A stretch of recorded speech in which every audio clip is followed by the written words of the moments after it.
Primeiro, a alegria de vencer a disputa. Depois, a tristeza de não ver a cor do dinheiro. É uma decepção muito grande, né? Porque tu tá ali, tu tá doente, né? Tu tá esperando benefício, tá esperando socorro de alguém, né? Porque tu contribui durante o tempo todo, né? E aí quando tu precisa, tu não tem. O Via Legal de hoje traz uma esperança para quem está nessa situação. A partir de agora, o INSS é obrigado a cumprir as ordens da Justiça em, no máximo, 45 dias. A gente também fala da riqueza histórica dos arquivos da Justiça. E a gente compreendendo melhor o passado, a gente compreende também o momento que a gente está vivendo, né? As questões que a gente se faz ao passado, através da história, são as questões que estão nos preocupando hoje. Para começar, um assunto que merece ser discutido. O que deve ser considerado na hora de definir se uma pessoa é branca ou negra? É agora no Via Legal.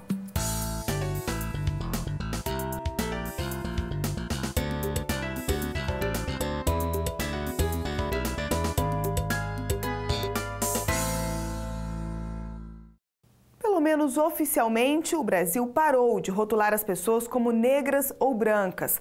Por outro lado, a cor da pele ainda é usada para definir se uma pessoa tem direito a programas sociais. No caso das cotas universitárias, a saída encontrada para impedir o preconceito está prevista em lei, mas continua gerando polêmica.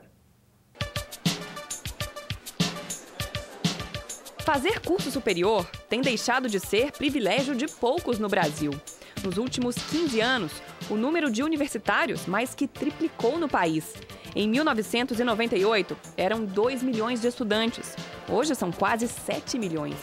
Um crescimento impulsionado por programas como o FIES e o ProUni. Ao financiar mensalidades e oferecer bolsas de estudo de até 100%, o governo ampliou a procura por faculdades privadas e acabou estimulando a abertura de novas vagas. Brasileiros que até pouco tempo estavam fadados a concluir no máximo o ensino médio têm conseguido seguir em frente. Tem proporcionado um acesso, particularmente no ensino superior, muito importante de camadas da população que sempre foram preteridas pela sua condição social. Outra iniciativa que também tem contribuído para ampliar o acesso ao ensino superior são as ações afirmativas. Com a política de cotas raciais, por exemplo, os negros já representam quase 20% dos universitários. Em 1997, esse índice era 5 vezes menor, 4%. Kleber é um dos cotistas dessa faculdade. Ele era empresário, mas perdeu tudo. Aos 41 anos, teve a oportunidade de começar de novo. 2 filhos, ela grávida, eu desempregado, sem nada, literalmente. E nessa ocasião foi que eu chamei minha esposa, a gente sentou e conversou e falei, pô, nós vamos fazer o Enem. Eu acho que é uma luz no fim do túnel para a situação que a gente está agora. Kleber alcançou uma boa pontuação no exame e conseguiu uma bolsa integral na faculdade pelo sistema de cotas do ProUni. Vai abrir muitas portas. Este ano, só a instituição onde Kleber estuda matriculou 538 bolsistas do programa. Metade das vagas foi reservada para candidatos negros, índios ou deficientes. Todos os beneficiados tiveram de provar que a renda da família não ultrapassa um salário mínimo e meio por pessoa. Outra exigência é ter estudado em escolas públicas durante os 3 anos do ensino médio ou em colégios particulares na condição de bolsista integral. Apesar dos avanços, os programas de inclusão do governo ainda esbarram em pelo menos um problema: a falta de critérios que deixem claro quem tem e quem não tem direito a uma determinada vaga. Muitas vezes, as regras de seleção ignoram alguns perfis de candidatos ou até se contradizem. Por isso, não são poucos os casos de estudantes que, depois de terem a matrícula negada na instituição de ensino, recorrem à justiça. Em janeiro deste ano, chegou ao Tribunal Regional Federal em Brasília o caso de uma adolescente do Mato Grosso que recebeu a seguinte informação da faculdade particular onde tentava uma vaga: só poderia fazer a matrícula pelo sistema de cotas se comprovasse ser afrodescendente. A exigência até está amparada por uma portaria do MEC, mas fere a lei que criou o ProUni. Essa norma determina que candidatos negros apenas se autodeclarem afrodescendentes. O Ministério Público se pronunciou no processo e defendeu a obediência à lei. A lei é muito clara. Ela exige apenas que o estudante se autodeclare negro. Aí ele tem direito à ProUni. A portaria não pode inovar além do que a lei estatui. E houve inovação. Mas para muita gente, essa discussão não é tão simples. A coordenadora do Núcleo de Assistência Social desta faculdade diz que nunca exigiu dos candidatos cotistas nenhum tipo de comprovante de raça. Mas ela afirma, tem pessoas agindo de má fé. Inclusive, esse semestre eu tive um caso de uma candidata que se declarou parda, mas com traços de branco, mas que infelizmente eu não tinha o que fazer, apenas pedi que ela se autodeclarasse, né? Que é o que está na portaria. Na Justiça, o caso da adolescente de Rondonópolis dividiu os desembargadores, que tiveram acesso à foto da estudante. Parte da turma que analisou o processo defendeu que, nessas situações, os candidatos sejam, sim, submetidos a algum tipo de comissão avaliadora. Mas acabou prevalecendo a tese de que a lei que regulamenta as regras do ProUni deve ser respeitada. Com esse entendimento, a candidata pôde fazer a matrícula na faculdade. A decisão foi comemorada por este professor de Políticas Públicas da Universidade de Brasília, para quem a autodeclaração tem de ser estimulada.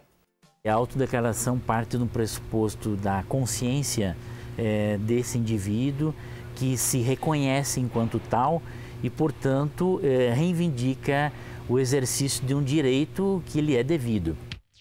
Mas quem pretende apenas se aproveitar disso, fica um alerta. Quem frauda documentos pode ser processado por falsidade ideológica. Infelizmente, nós podemos ter pessoas que queiram ingressar pela cota e que façam declarações falsas. Por isso também não é um direito absoluto. Pode haver contraprova. Por isso, a autodeclaração exige bom senso, responsabilidade e boa-fé. É importante que, na sua trajetória escolar, assim, reflitam, né? E que, sabedor dos seus direitos, exercer os deveres plenamente.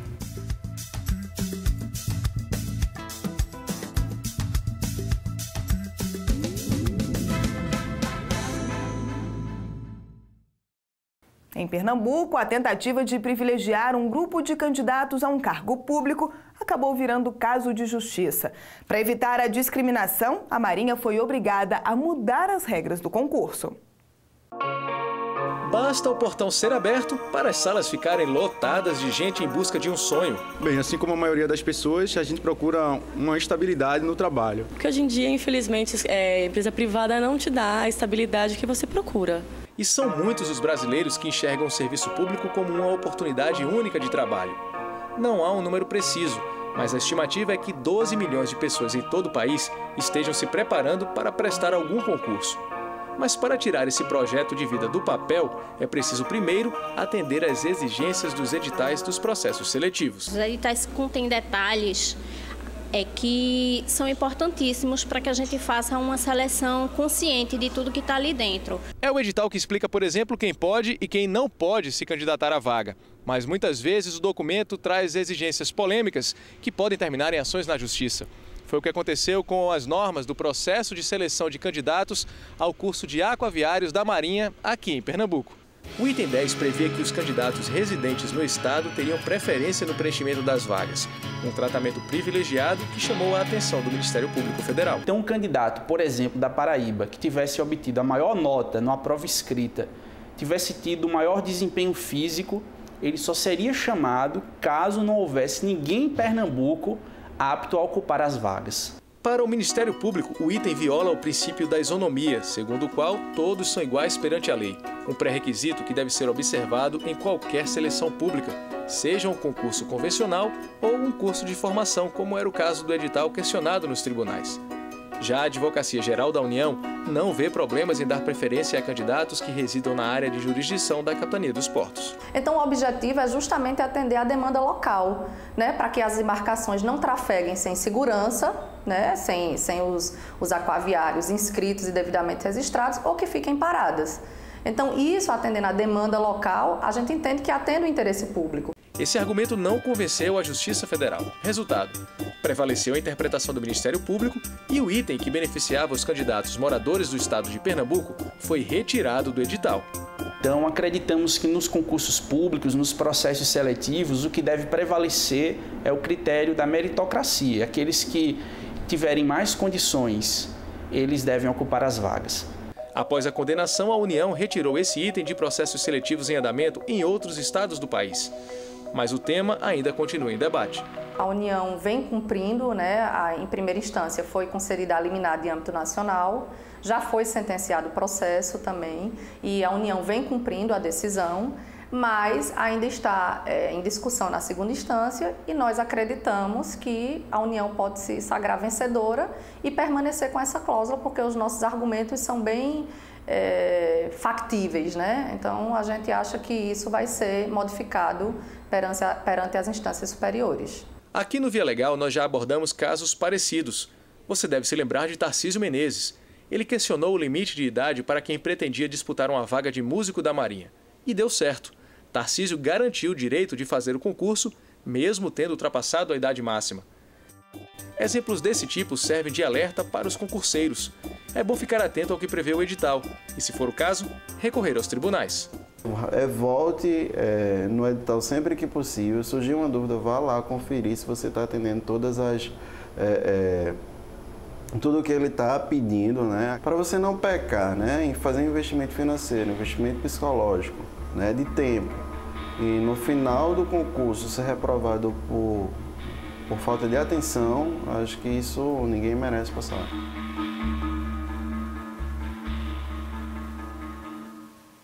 O Via Legal já mostrou várias histórias de candidatos que foram as últimas consequências para assumir uma vaga no serviço público. E não são raros os casos em que a Justiça considerou os editais irregulares. Você pode rever essas reportagens acessando nossos canais na internet.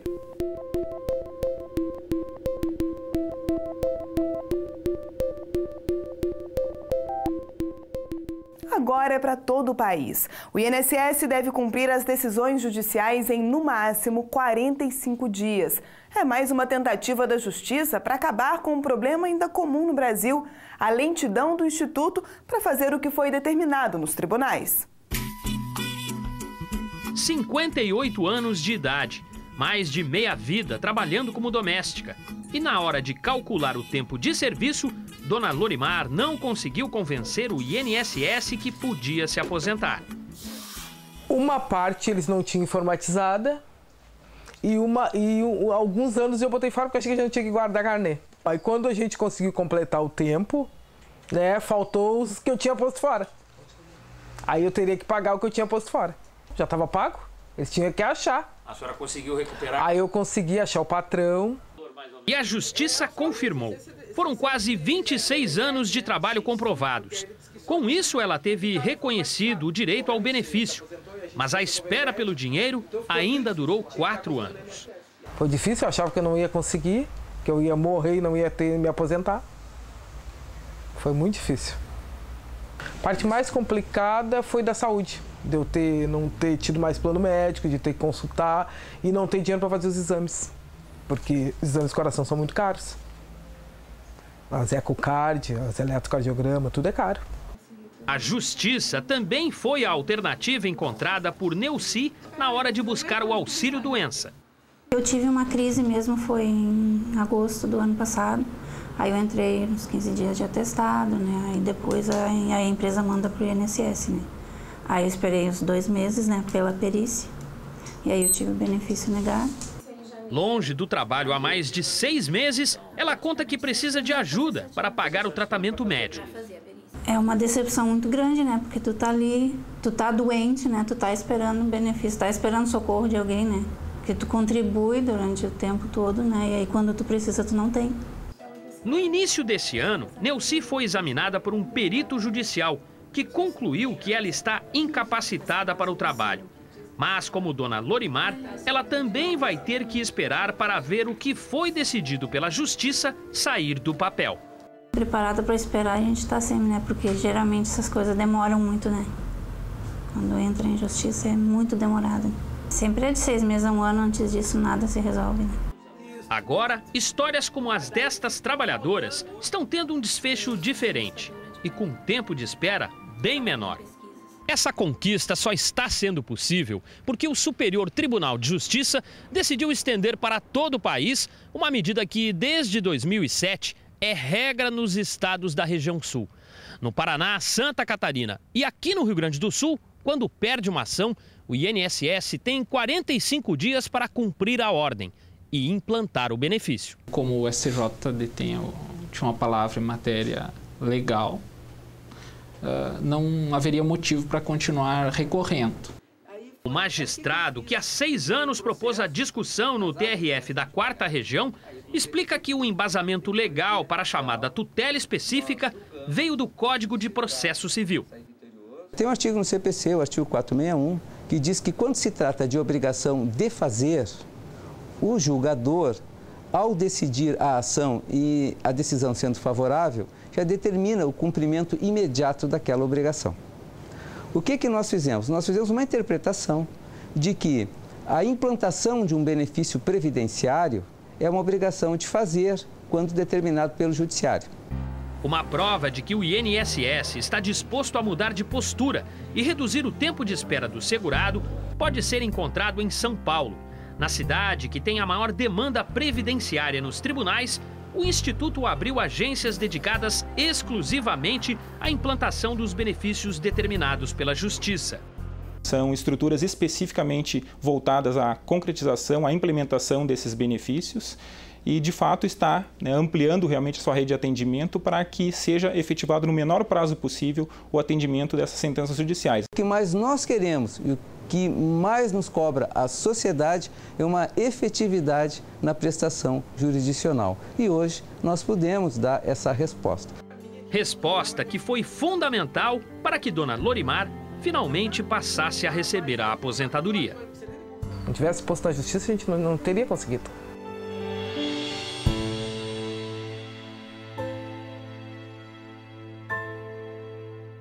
Também para reduzir a espera do cidadão que a Justiça Federal tem investido nos mutirões. Em São Paulo, a novidade é o foco dessas audiências conjuntas, julgar processos que só foram abertos graças à competência delegada. Quem explica como funciona esse instrumento é a repórter Érica Rezende. Aos 50 anos e doente por causa de um câncer, Evani conta que já não consegue mais trabalhar. O negócio se agravou e eu não tenho condições mais nem de cuidar da minha casa mais. Depois de ter o benefício negado pelo INSS, a dona de casa decidiu procurar a justiça. Isso foi há 1 ano, mas até hoje o pedido ainda não foi julgado.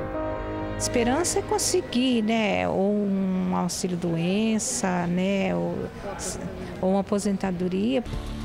Essa espera faz parte da vida de milhares de brasileiros que recorrem à justiça contra o INSS. No caso dos moradores de Limeira, em São Paulo, a situação era ainda mais grave. As perícias, você entrava com o processo, demorava uns 2, 3 meses para marcar, depois que fazia essa perícia, mais uns 2, 3 meses para o juiz dar a sentença. É que antes da inauguração do Fórum Federal, esse tipo de queixa era levada à Justiça Estadual. É o que prevê a competência delegada. Reza o artigo 109, parágrafo 3º da Constituição Federal, que onde não há sede da Justiça Federal, causas previdenciárias ou de benefícios do INSS e também de execuções fiscais que envolvem tributos federais, tramitam, são processadas na Justiça Estadual. No estado de São Paulo, as sessões judiciárias estão presentes em apenas 43% dos municípios. Exatamente por isso, milhares de processos são analisados pelos juízes do estado. O volume de ações era tão grande que o Tribunal Regional Federal e o Tribunal de Justiça fizeram um acordo para acelerar o julgamento de processos. Estão nessa lista casos urgentes que envolvem a concessão de auxílio-doença e a aposentadoria por invalidez. Quanto mais processos da competência delegada nós conseguirmos resolver com conciliação ou baixando a sentença ou, enfim, encerrando o caso, melhor para todo mundo, porque isto sobra mais estrutura, mais mão de obra, sobra mais tempo do magistrado estadual para cuidar dos processos que efetivamente são da sua competência, que são os processos de natureza da Justiça Estadual. Só este Fórum Federal aqui de Limeira recebeu cerca de 17 mil processos remanejados da Justiça Estadual. São ações de execução fiscal e do INSS. E para dar conta de toda essa demanda, vários mutirões serão realizados nos próximos meses. A vantagem é que a perícia é feita na hora e, em caso de acordo, o benefício é implantado no dia seguinte. A dificuldade não é realizar a audiência em si, é trazer o órgão público, pautar com o órgão público a conciliação. Ele estando aqui, tendo o perito que diga que está incapaz, no ato seguinte tem a proposta de acordo. Quer dizer, no ato seguinte ele pode estar aposentado, no ato seguinte ele pode ter o seu benefício. Então, é enorme a vantagem do acordo. A iniciativa colocada em prática em Limeira deve servir de experiência para outros mutirões. A meta é levar esse modelo de atendimento às cidades do interior, onde a Justiça Federal ainda não está presente. Todo mundo ganha com essa parceria, de sorte que para nós ela é muito bem-vinda.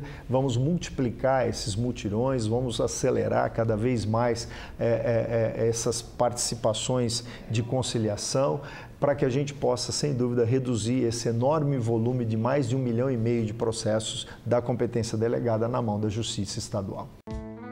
Luiz ficou surpreso com o resultado da conciliação. Ele deu entrada no processo há 6 meses, depois de sofrer um derrame. Em poucos minutos, conseguiu direito à tão sonhada aposentadoria. Realmente, está aliviado de ter conseguido uma aposentadoria num prazo tão rápido e que a gente ouve você falar que todo mundo demora. E dessa vez parece que a coisa foi bem rápida e eu estou aliviadíssimo. Tá feliz? Graças a Deus, bem feliz.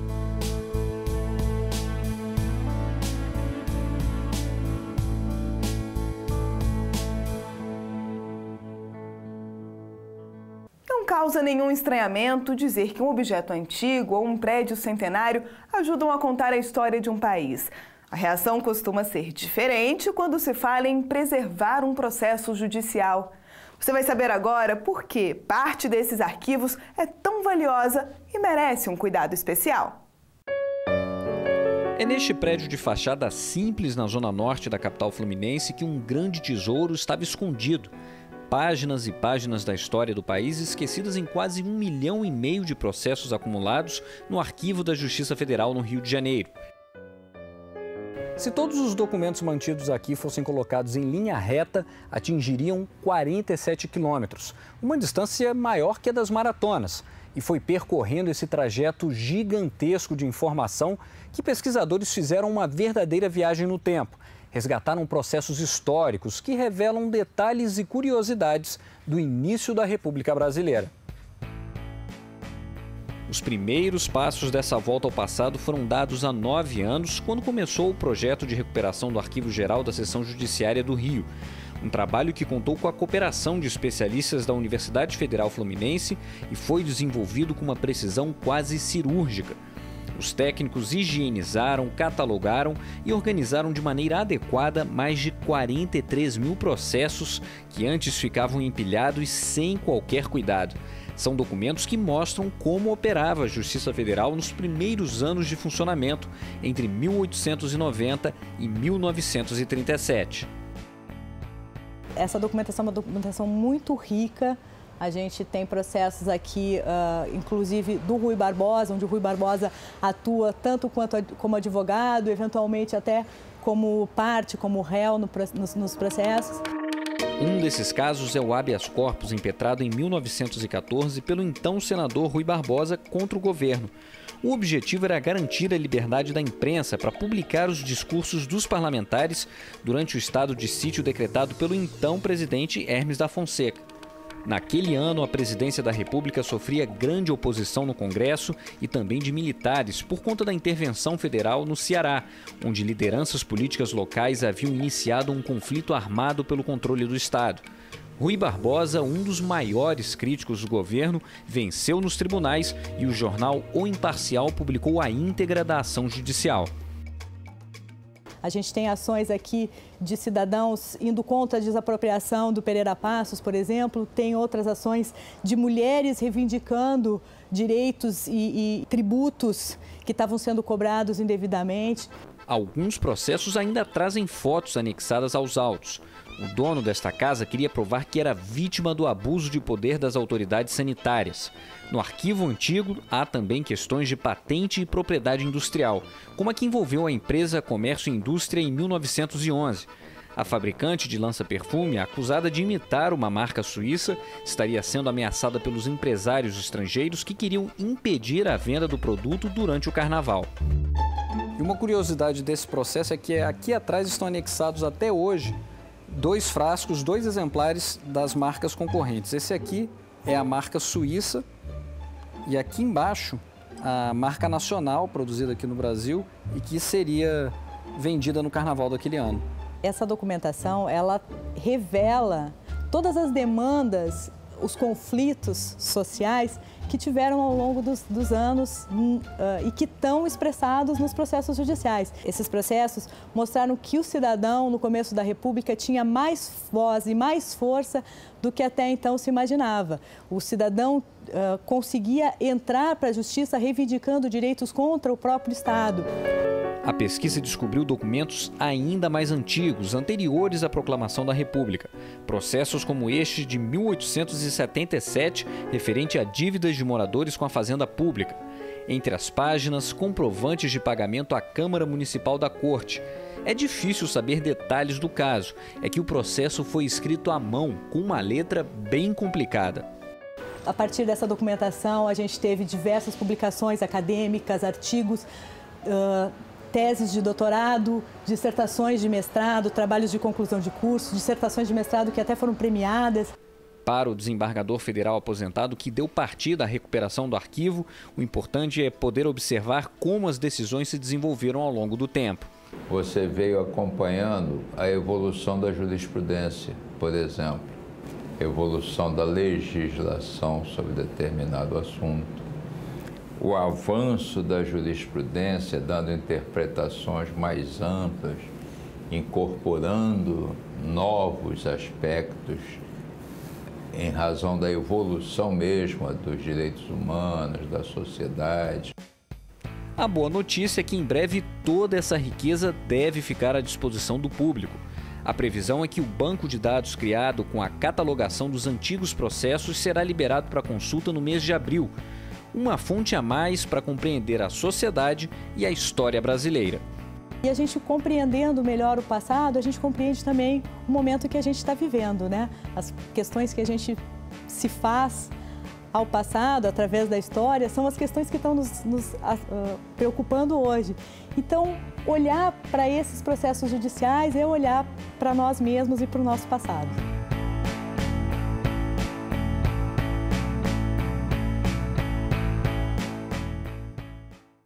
O Via Legal termina aqui. A gente volta na semana que vem com outros assuntos que viraram notícia depois de chegar à Justiça Federal. Até lá!